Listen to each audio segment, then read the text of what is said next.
Can I be heard? Listen, I figured since I was out here at this car dealer and I've been out here all day, I might as well just go ahead and get what I got to get off my chest right now. And I am totally, totally offended by your man, Jake Paul. Just came in the spirit of the moment. I had everything set up, but I'm going to go ahead and do it because I got to get ready to honor my Shabbat day. But I'm going to go ahead and get something off my chest right now. Jake Paul, what you said about Tank Davis, man, was nothing but low blows, brother.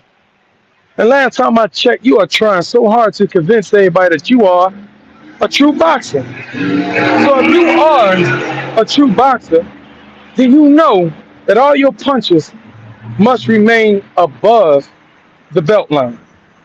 You going low blow, bro. And the way you talking and the things you said, it almost come with a racial undertone. I'm just being honest. I'm not gonna accuse you of being racist, but the way you talk is as if you was doing him a favor and he ought to be grateful. First of all, I'm gonna commend you for what you made your career and how you went from a YouTuber to a man who have gained enough financial wealth to where your kids, and family members will never have to work again. So I'm gonna give you credit for that. But I'm gonna let you know, Jake, that Tank is the face of boxing. He's not the face of exhibitions. He's the face of boxing. So you talking about how you gave him a platform, you didn't give him anything. And I'm quite sure, Jake, that it wasn't Tank's idea to just wake up one day and say, maybe I should go up 7 or 8 weight classes to go fight this guy called Jake Paul. Nah, bruh. And here's another thing that I had. After you calling him an offender of DV and all the other accusations that he's been accused of, I am not by any way condoning or saying that Tank is innocent, or I'm not saying he's guilty. And I will condemn anyone who has a problem or issue with putting their hands on a female, because should be no male should be putting their hands on a female under any circumstances. King Solomon says it's better to be in the corner of a rooftop than be in a house with a foreign woman. Leave if you have to, walk away, but do not put your hands on her. But Jake, Google is free. And the last time I checked, you had some allegations against you too, brother. Must we forget 2021 in April when the content creator for TikTok accused you allegedly of SA, okay?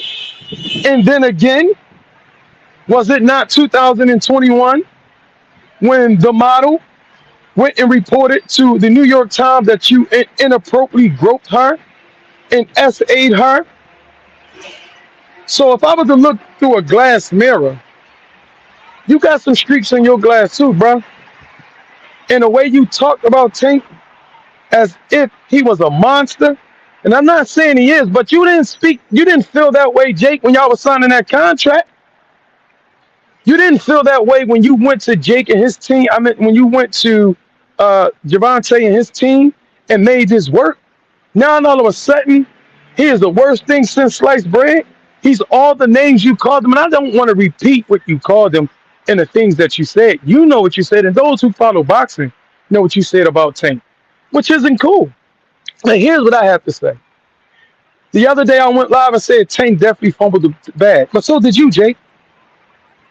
Because if you felt this way about Tank and you had the inclination that he was unprofessional and all these negative things you said about him, where is your contingency plan? Where is your backup at, Jake?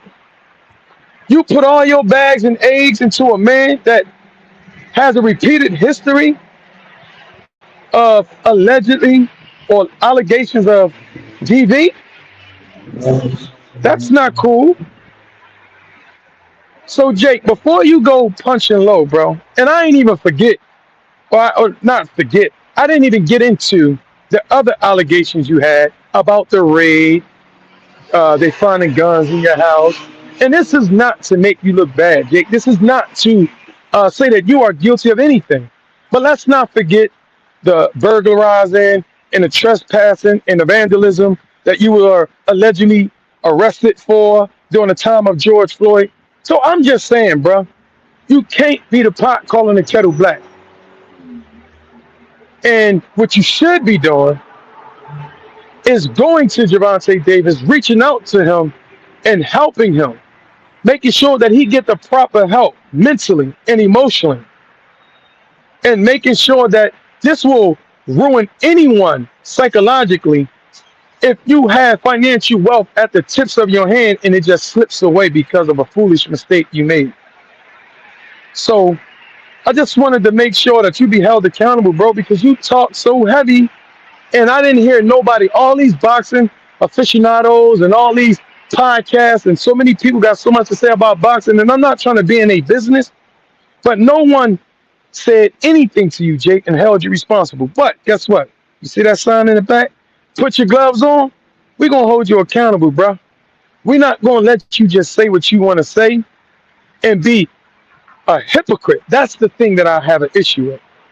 And it just seems like that people will use you up till they realize they can no longer use you. But Tank was good for Netflix. He was good for your platform that you claimed you gave him or you allowed him to be on, as long as everything was cool.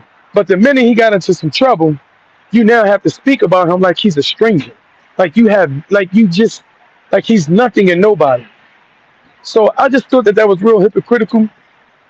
Those who have anything to say, if you feel like I'm wrong, drop your comments. If you're watching, give me a like, give me a comment, make sure you subscribe. Put your gloves on podcast. That's PUTCHAGLOVESON, because it's on. You best believe that you're going to get unfiltered, unbiased opinions from Put Your Gloves On. That's Ant the Messenger and Wild Weezy. And this thing just getting started, y'all. I'm just putting my foot back into the sandbox. I'm getting back my connections with the promoters. So you're going to be seeing my face quite often, and you're going to be hearing my voice. But I'm going to tell you, ain't too many people qualified to tell their stories. Ain't too many people qualified to give their opinions. But a Pennsylvania Hall of Famer, 5-time national champ, ranked number 4 by the WBA before I retired, ranked number 5 by the IBF. Let's not forget who I was before I suffered my injury. The credibility is there. And I got a lot to say and a lot more to come. I love you guys. Make sure you guys subscribe to the YouTube channel and the podcast. And I'll be seeing y'all later. But I'm going to go and get up out of here, man. The sun going down. My Shabbat is coming in. And I got a new car to pick up. Hallelujah. Y'all have a blessing.